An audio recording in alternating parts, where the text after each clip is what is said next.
நம்ம நம்ம தமிழ்நாட்டில் மார்கழி மாதம் வந்துச்சுனாலே என்ன பிரச்சனை அப்படின்னா, காலையிலே அங்கங்கே கோயில்களில் பாட்டை போட்டு விட்டுறாங்க. காலையில் எழுந்திரிச்சு படிக்கிற பசங்க மாணாக்கர்லாம் அவங்க படிப்பாங்க. அதெல்லாம் படிக்க முடியாத ஒரு நிலை தான் இங்கே ஏற்படுது. படிக்கிறதுக்கு எவ்வளோ தடை பாருங்க. காலையில் எழுந்திரிச்சு அவங்க பள்ளிக்கூடத்தில் அல்லது கல்லூரியில் படிக்கிற மாணாக்கர்கள் தான் படிப்பாங்கன்னு சொல்ல முடியாது. எல்லாருக்குமே ஒரு வேலை ஒரு எழுத்து வேலையோ ஏதோ ஒன்று இருக்கும். படிக்கிற வேண்டிய வேலை எல்லோருக்குமே இருக்கும். ஆனால் இவங்க காலையில் மார்கழி மாதத்தில் பார்த்தீங்கன்னா, நல்ல எல்லா கோயில்கள்லேயும் இந்து கோயில் தான் முக்கியமாக. எல்லா கோயில்லையும் பாட்டை போட்டு விட்டுறாங்க. பாட்டை போட்டு விட்டுட்டு ஏதோ பெரிய பக்தி பரவசம் மாதிரி காமிச்சிக்கிட்டு இந்த எல்லாரையும் எவ்வளோ டிஸ்டர்ப் பண்ணுறாங்க பாருங்க.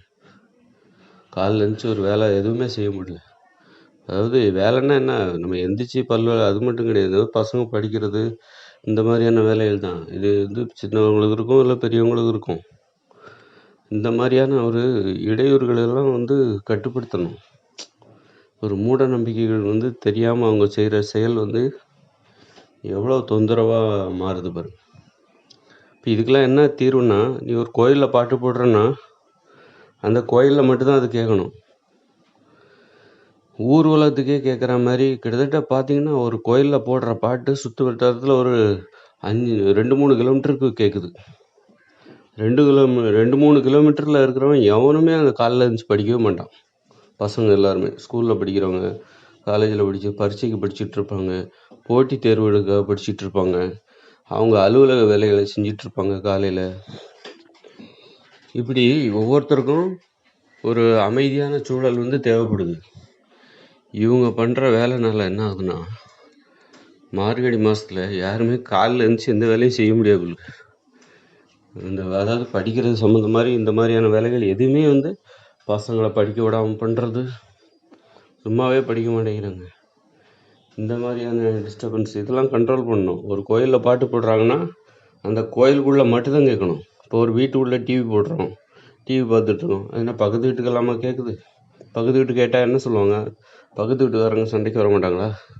ஏன் இவ்வளோ சத்தமாக வைக்கிறீங்க டிவி அப்படின்னு கேட்க மாட்டாங்களா? அப்போ ஒரு வீடுனா மட்டும் என்ன, ஒரு கோயில்னா மட்டும் என்ன? அது மாதிரி இந்த தேவாலயங்கள்லாம், கிறிஸ்தவ தேவாலயங்களில் பூஜை பண்ணுவாங்க. அந்த ஞாயிற்றுக்கிழமை ஆச்சுன்னா உடனே சவுண்டாக அப்புறம் ஏதாவது வாசகத்தை சொல்லுவாங்க மைக்கில், ஊருக்கே கேட்குற மாதிரி. இதெல்லாம் எவ்வளோ அத்துமீறல், ரவுடிசம்லாம் இதெல்லாம். அது எந்த மதத்துக்காரங்களாக இருந்தாலும் சரி, இந்து மதத்துக்காரங்களாலும் சரி. இப்போ இந்து மதத்தில் பாட்டு போடுறாங்கன்னா இந்து மத ரவுடிசம் அது.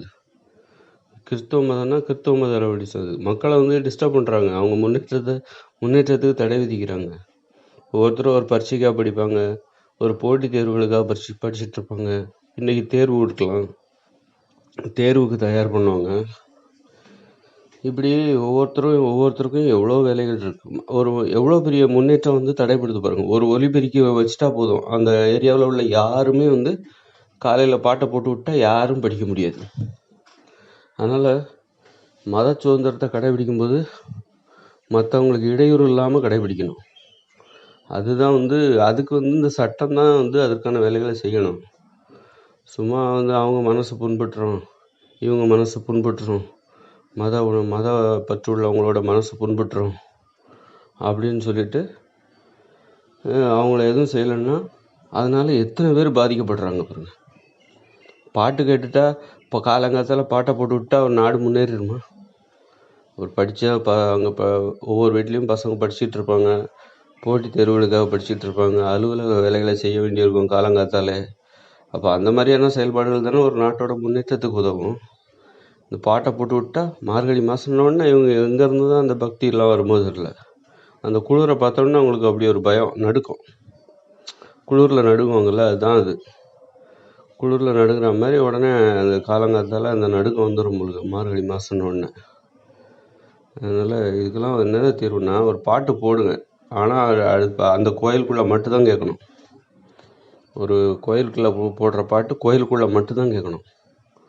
வெளியில் கேட்கக்கூடாது. எப்படி ஒரு வீட்டில் டிவி பார்த்தா பக்கத்து வீட்டுக்கு கேட்டால் அவங்க சண்டைக்கு வர மாட்டாங்களா? அப்போ இது அதை விட பெரிய அராஜகமாக இருக்குது. ஒருத்தர் வீட்டில் டிவி போடுறாரு, அல்லது ஒரு டேப் ரெக்கார்டரில் பாட்டு போடுறாரு, ரொம்ப சவுண்டாக கேட்குது.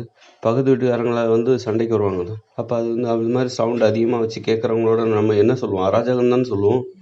ஒருத்தர் டிவி அதிகமாக வச்சு ஒரு வீட்டில் கேட்குறாங்க, பக்கத்து வீட்டில் உள்ளவங்களுக்குலாம் அது கேட்குது, டிஸ்டர்ப் ஆகுது, அது ஒரு அராஜகம் தானே. அதே மாதிரி தானே அப்போ இந்த கோயில் தேவாலயம் இதெல்லாம்.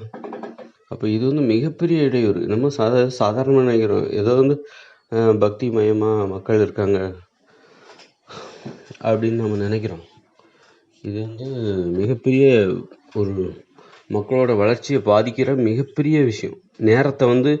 நேரத்தை பயன்படுத்த முடியாது. காலங்காலத்தில் ஒரு நேரத்தை பயன்படுத்தி மக்கள் தங்களுடைய வாழ்க்கை முன்னேற்றத்தை பாதையில் போகும்போது எத்தனை பேரோட நேரத்தை அது டிஸ்டர்ப் பண்ணுது. அவங்க படிக்கவே முடியாது, இந்த பாட்டு தான் கேட்கும் எங்கே பார்த்தாலும். அதனால் இதெல்லாம் எப்படி? அதுதான் இந்த மூட நம்பிக்கைகளே சும்மா மூட நம்பிக்கைகளைங்கிற நம்ம என்ன பண்ணுறோம்? மத நம்பிக்கைங்கிற அடிப்படையில் மூட நம்பிக்கைகளை தாராளமாக வளர விட்டுட்டோம். என்ன வேணாலும் நீ பண்ணிக்கோ, மத நம்பிக்கைங்கிற பேரில் நீ என்ன வேணாலும் பண்ணிக்கோ, ஒன்று நாங்கள் எதுவும் செய்ய மாட்டோம் அப்படின்ட்டு நீ என்ன வேணாலும் பண்ணிக்கோ. உன் மத நம்பிக்கையா? நீ தீயை மிதிக்கிறியா? அல்லது முதுகில் கொக்கியை மாட்டி அந்த இடத்துல தொங்குறியா? இதெல்லாம் மத நம்பிக்கை, பக்தி அப்படிங்கிற பேரில் நீ இந்த மாதிரியெல்லாம் பண்ணும்போது அதோட தொடர்ச்சி தான் இதெல்லாம். அது மாதிரி மூட நம்பிக்கைகளையும் நம்ம அதையும் ஒரு நீ மதம் என்பதே ஒரு மூட நம்பிக்கை தான். சரி, மதத்தை ஒழிக்க முடியாது அப்படிங்கிற பட்சத்தில் மதத்தின் பேரால் நடக்கப்படுகிற மூட நம்பிக்கைகளுக்கு ஒரு கட்டுப்பாடு வைக்கணும். மத நம்பிக்கையாக இருந்தாலும் அதை பிறருக்கு இடையூறு இல்லாமல் நாகரிகமாகவும் அமைதியாகவும் மென்மையாகவும் கடைபிடிப்பதற்கு அது சட்டத்தால் தான் முடியும். அந்த சட்டத்தால் தான் அதை மத மூட நம்பிக்கைகளையும் மென்மையாக கடைபிடிப்பதற்கான வழிகளை செய்ய முடியும். இப்போ முன்னேறின நாட்டெல்லாம் பாருங்கள், ஒரு ஜெர்மனியோ அல்லது அமெரிக்காவோ இந்த மாதிரி பாட்டெல்லாம் போட முடியுமா? அவங்களும் தான் மத நம்பிக்கையோடு இருக்கிறாங்க. அவங்க என்ன இந்த மாதிரியான மூட நம்பிக்கைகளில் இருக்கிறாங்க? அவங்க தங்களுடைய மத நம்பிக்கைகளை ஒரு மென்மையாக கடைபிடிக்கிறாங்க, பிறருக்கு இடையூறு இல்லாமல் கடைபிடிக்கிறாங்க. அதனால் அது மதம் என்பது மூட நம்பிக்கையாக இருந்தாலும் அது பிறருக்கு இடையூறு இல்லாமல், மதத்தை ஒழிக்க முடியாத ஒரு நிலையில் அந்த மதத்தின் பேரால் நடைபெறுகிற நடைமுறைகளை பிறருக்கு இடையூறு இல்லாமல் கடைபிடிப்பதற்கான வழிகளை செய்ய வேண்டும். அதுக்கு அந்த வேலையை செய்கிறது தான் சட்டம் தான். அரசாங்கமும் சட்டம் தான் அந்த வேலையை செய்ய வேண்டும். இதை செஞ்சால் இப்போ யாரும் பாட்டை சத்தமாக போடக்கூடாது அப்படின்னு சொன்னால் அந்த மக்கள் உடனே எதிர்ப்பு தெரிவிச்சிருவாங்களா? மக்கள் வரவேற்பாங்க. இந்த மாதிரி மக்கள் வரவேற்கிற சட்டங்கள் நிறைய உருவாக்கப்படணும்.